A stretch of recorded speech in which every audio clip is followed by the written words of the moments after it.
Hello, everyone, and welcome to a brand new episode of the Sports Insight with your host, Alamdar Khan. And yes, as you all know, it is all about sports that we talk about here. You can surely reach us through our social media handle, which is at the rate of Indus News Sports. That goes basically for Twitter. Not only for Twitter, it also goes for Instagram.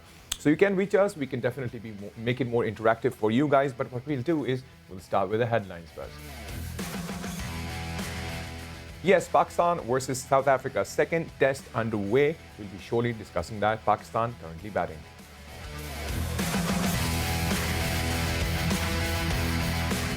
Bangladesh versus West Indies. Yes, an interesting first innings by Bangladesh, which is 4:30. We'll talk about that.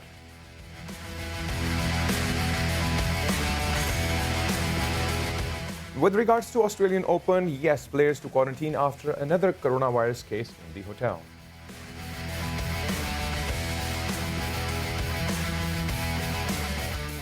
And Brighton basically ensures their victory over Liverpool in the Premier League. We'll be talking about that.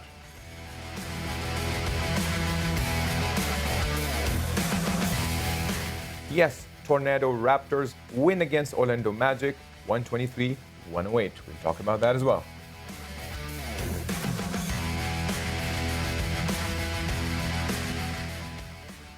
Yes, those were the headlines, everybody. So the whole question is Pakistan versus South Africa.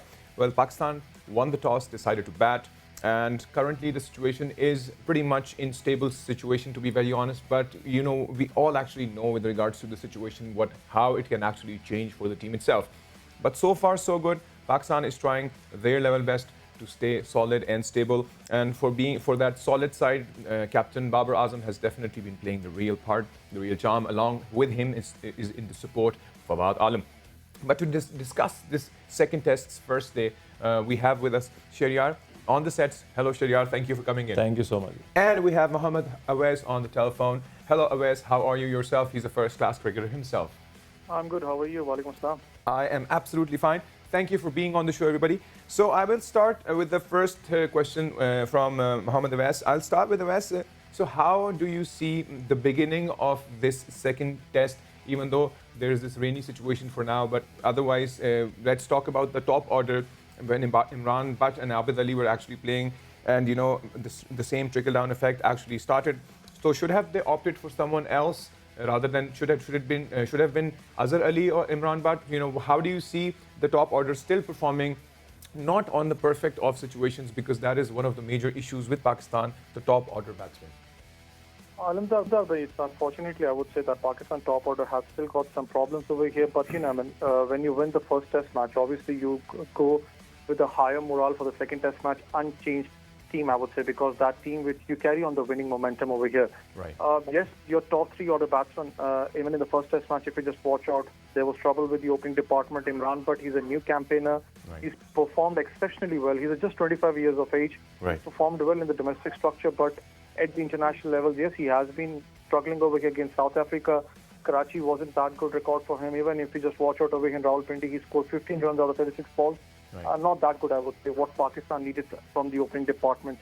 But it's a good sign to watch on that. Babar Azam getting back into the party, performing well for Pakistan, and Fawad Alam, the guy who Right. has been almost out of 10 years. I mean, he has been stood up. He's performing well over here. Right. I rather just wanted one change. I mean, it was not for the batting because, I mean, I don't want to criticize Imran, but because it's his second test match, an Right. international debut, and he has played a lot of domestic matches over here. You obviously will have to give him a go run over here in Right. more matches, but the real concern for me is Abid Ali. Right. He's a senior campaigner. He's played matches for Pakistan. He has been opening from many times for Pakistan. And if you just watch out his last 6 or 7 innings, I mean, it hasn't been consistent, I Right. would say. Yes. He hasn't been scoring, even, I would say, not a 50. Right. That's a big question mark for here. And Azhar Ali, on the other hand, I would say, yes, he performed well in the first test match, but what you need from Azhar Ali as a senior campaigner Right. in the one-down position, because one-down position is one of the positions in the world. It's one, I would say, your 60 to 70% of your batting actually Relies on a it. one-down position. Absolutely. It's a backbone position for you. Absolutely. So Azhar Absolutely. Ali really needs to understand that I'm a backbone player and how I need to perform. Right, right. But that's one interesting thing that you have actually mentioned, and with Shahryar when we were discussing this. So we basically were suggesting the same thing, Shahryar. As I'm just talking right now, and you know, we just came up to a discussion with Awais, and Awais is basically stating that, you know, Imran Butt He still has that energy to himself. He's a strong campaigner. He's trying his best. But there's a big question mark on Abid Ali, which was something that I even discussed with Yasir Hamid yesterday. What do you think about that? Yes, exactly. There is a problem somewhere with Abid Ali. The way he came in, scored 2 centuries on trot, and now he's fading away the same way. Not getting runs, he struggled in New Zealand and now struggling in Pakistan as well, where the pitches suits him. Right. So maybe Azhar Ali would have opened with Imran Butt. Imran Butt deserves a chance. Right. But after getting a first ball nick and being dropped by Bowma, Right. Imran Butt should be more patient, I guess. Right. He's poking at every ball. I don't know what's the problem. Right. He should be a little patient in test matches, especially when ballers like Rabada Right. and this Maharaj is bowling very well. Right. So Imran Butt needs a little patience, I guess. So patience, as we talk about patience, and this is what we're discussing right now, when can the top order, because this is something that, when we were off air as well, discussing how powerful and how strong the one down position is. It's like relying on the entire team's morale, and all the team's performance is actually relying on that one down. So why don't we decide or come to a conclusive side of having someone on that order that can actually be more of the backbone of the team? Yeah, Alamdar, if you just watch it in the white ball cricket, yes, T20, Babar Azam opens up for you. In the one-down position, the one days, you have got Babar Azam. Right. That's a book slot for Pakistan, and he has been doing exceptionally well for Pakistan. Right. In the test matches, the real concern again relies your batting. I don't think the bowling has a problem over here. They are doing well. Yes, I wanted Tabish Khan to debut today because Pindi wicket little bit supports fast bowlers. If you just watch out, the South African paces have been good today. I know that Fawad Alam and Babar Azam are getting a good partnership over here, but still, it suits the fast bowlers because of the overcast conditions what you had today in Right. Islamabad. Right. So I wanted some changes in the bowling over here, but your batting is the real concern. Remember when we were in the New Zealand, your batting was exposed badly. I remember I was on a TV show and I said that many of the people won't be happy with me, the fans, but I wanted Babar Azam to be out of the team for a week or for a month. You know why? Because the other team members know what their position is in the Pakistan team. True. Because he's a big player. See, if you just watch it around the world, you have got Virat Kohli, you have got Babar Azam, Kane Williamson, Smith. These 3 to 4 players are the ones who actually your batting or your team depends highly on them. 90% of the runs are dependent on them, that they would score runs for you. Right. But when Babar Azam was injured, he was out of the team. We just saw the Pakistan team, they badly collapsed because they never had the other plan. Right. They knew that, yes, Babar Azam is there, he would stand for us, but it's not every day Babar Azam. True. Individual needs to play up over here. He needs to know what my role is in the team. True. Especially your opening department. See, you have gone with so many changes over here. Right. One thing was really good about Wasim Khan, I would say, Mohammad Wasim was that the chief selector, Right. that he had that laptop with him, and each and every player was actually described in front of the media that why is he dropped and why is he picked up. He Right. gave chances to the guys who have been consistently performing well in the domestic structure, like Noman. Right. Noman had a debut in 33 years of age. I know it was a late debut, but if you just watch out his bowling, he carries a lot of experience from the domestic structure. Right. He Right. has been playing on. He knows how to come out of that pressure situation. Right. That's the thing. The guys like Azhar Ali, Abid Ali, they have been playing a lot of matches for Pakistan. They come from a strong domestic structure. They know how to basically bounce back, but it's just the confidence level. The Right. team management, the team captain needs to speak to them. They need to give them a confidence over here. But Abid Ali, But let's even with regards to confidence, I would personally, in my opinion, I'd ask Shariar as well here, that for me, if I really wanted a change in the team, with the performance that Kamran Ghulam had shown in the Quaid-e-Azam Cup, let's take it that way. In Quaid-e-Azam Cup, the performance that he has actually shown, I think we should have had the only change that I would have suggested would definitely having him on board with regards to Abid Ali's performance. Well, how do you see that? Yes, exactly. This is the only option we have right now. But maybe last chance for Abid Ali is not bad. I think this was the right choice. It is on the cards right now. Right. Now somebody has to open in space of Abid Ali. He doesn't have more chances now left. Only one innings. Right. So what can he do in that innings? But Kamran Ghulam is best suited in 2 or 3 down position. Right. And we can see what he does. Yeah, the point is only if he were on. I mean, he was definitely in the squad, but only if when it was announced and when today's match began. we were hoping there would be some changes from Pakistan side. So, for instance, if you were opting for some change that you wanted to see, what would you have preferred? This was the only change that could have been preferred, but again, I say one more chance to Abid Ali is not bad, what I think so. Right. So, but Kamran Ghulam is the highest scorer in Quaid-e-Azam Trophy, so we're all hoping if he gets a chance, he can be consistent. What we lack is the consistency. Right. So the way the Abid Ali came in the side, he scored 2 centuries on the trot, and now the way he's batting, it's sad to see such dip in the form. I absolutely agree. But anyways, the whole idea of having a team is basically focusing more on teamwork. But we'll definitely continue this conversation with both of you, and we will definitely see you guys after the break.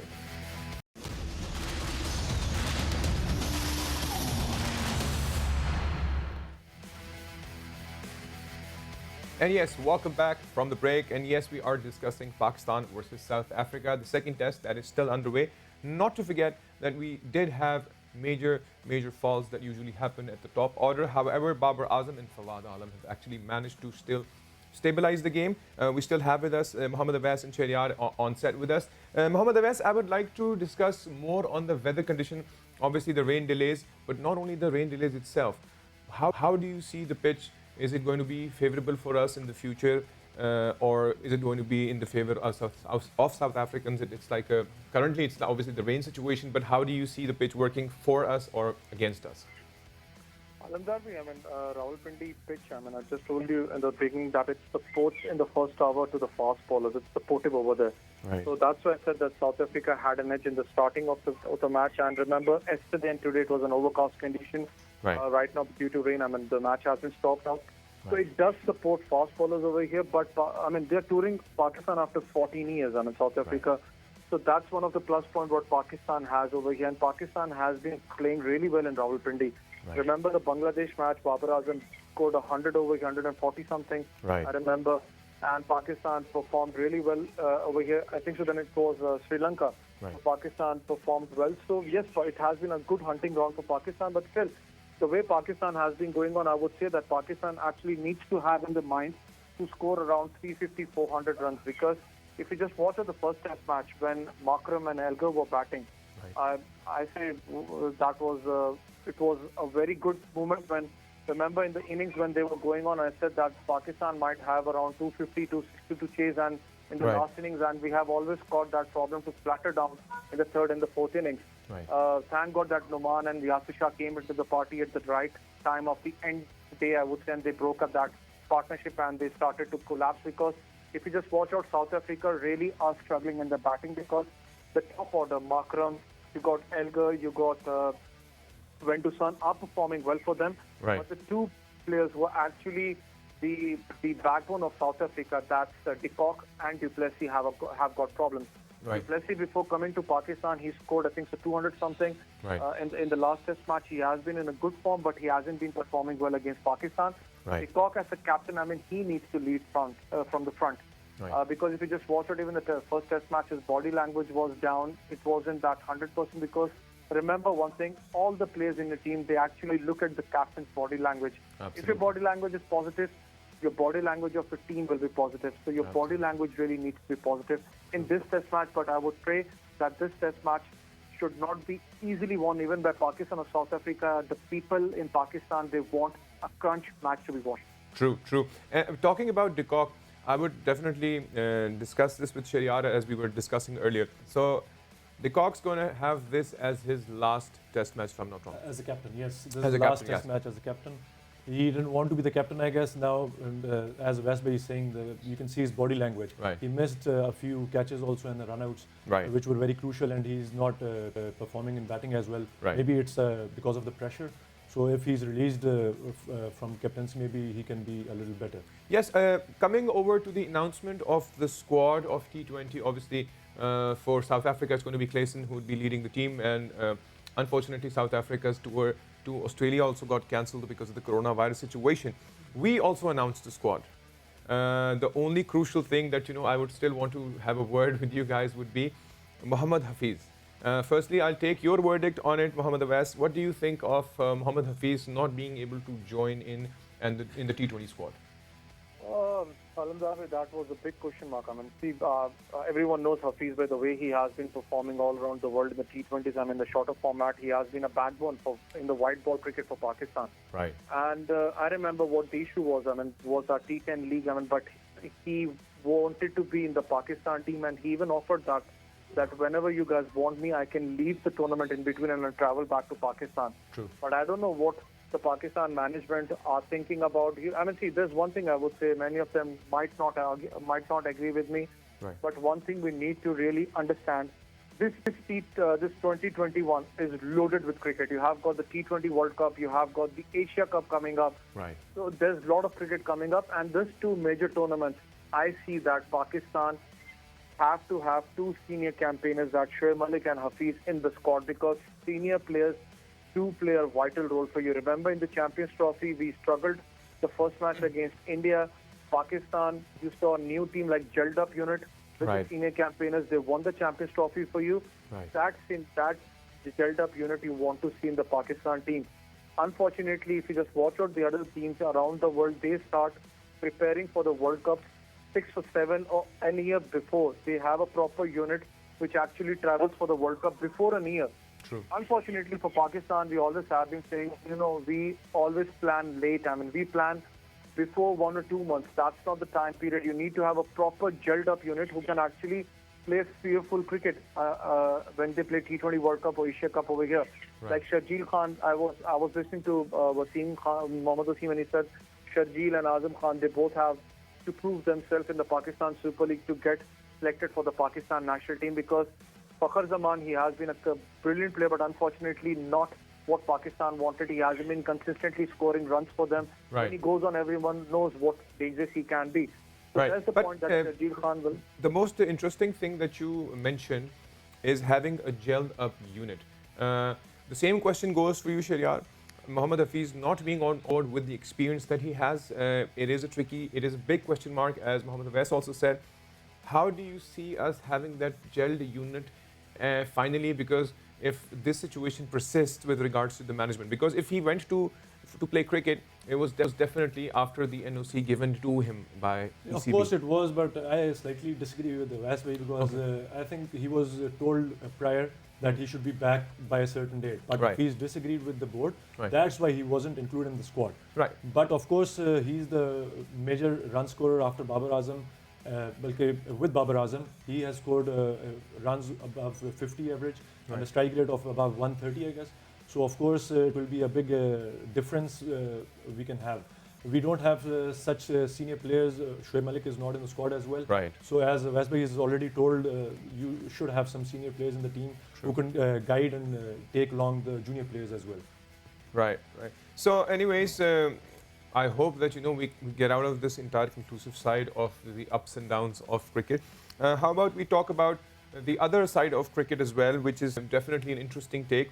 We will switch over to Bangladesh versus West Indies, and Bangladesh manages to score 430 in their first test. So how do you see that? And West Indies is currently still performing, but yes, struggling. How do you see that evolve? West Indies, again, not the full squad they should have. Most of the players, they're playing T10 League. Right. I don't know what the problem lies with the board and the players there. But still, they have a formidable team. Right. And Mehdi Hassan scored a century. He's a bowler. Right. Or he's off spinner, but he scored a century. And that's why they scored a good amount of runs. And now West Indies is batting, and they were 2 down, I guess. Right. Let's see how much they can score. It Right. will be a difficult task for West Indies, especially in Bangladesh in spinning conditions. Right. That's for sure. Right. Mohammad Abbas, your take on the current situation of Bangladesh versus West Indies. How do you see that? Because it's like Mehdi scoring is like a tail ender scoring Yes, that exactly. century, which is definitely bringing them to a total of 430 runs. How do you see that? In the Alamdar, I mean, I'll tell you one thing. We always say that what we saw in the first test match for Pakistan, that your tail whacked.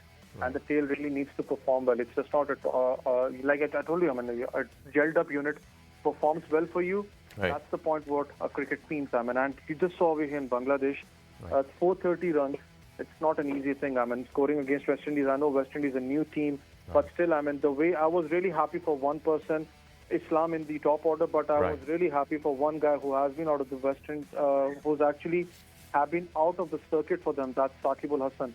Getting back into the Bangladesh team, scoring 68 at the average of 45, and that's a good average, I mean. And he was back over. He showed what seniority level is in the middle order, performing well with Mehdi when they really required, because Bangladesh at one point, they actually was struggling when Momin ul-Haq was out, Najamul Hussain was out, so I thought they might struggle, but the way they came back into the party, that was the main point over here. West Indies rightly pointed by the other friend, I mean, that yes, they're a different team. They don't have that big names with them. But still, they are one of the teams who can perform. Like Brathwaite is still standing over there and scoring 49 runs. Is still on the crease over here. But it would be a tough total for West Indies because it's a test match. I mean, you really need to get 11 wickets to win a test match. It's not an easy job for the West Indians, but the cricket board always has a problem with the West Indies players. I mean, it's just not a new thing. It has been from so many years. I mean, sometimes the problem is with Darren Sammy, and which actually has cost them the West Indies cricket board. I really don't know. I mean, what the issue is. The West Indian cricket board, they really need to think about the Test cricket. I mean, it's just not the T20 what they're thinking about. The players, every player from the West Indies circuit, if you just watch out, he's busy playing the leagues around the world. The national duty is on the other side. I mean, the West Indies cricket board, they need to step up over here. They need to speak to each and every player what the differences is. Right.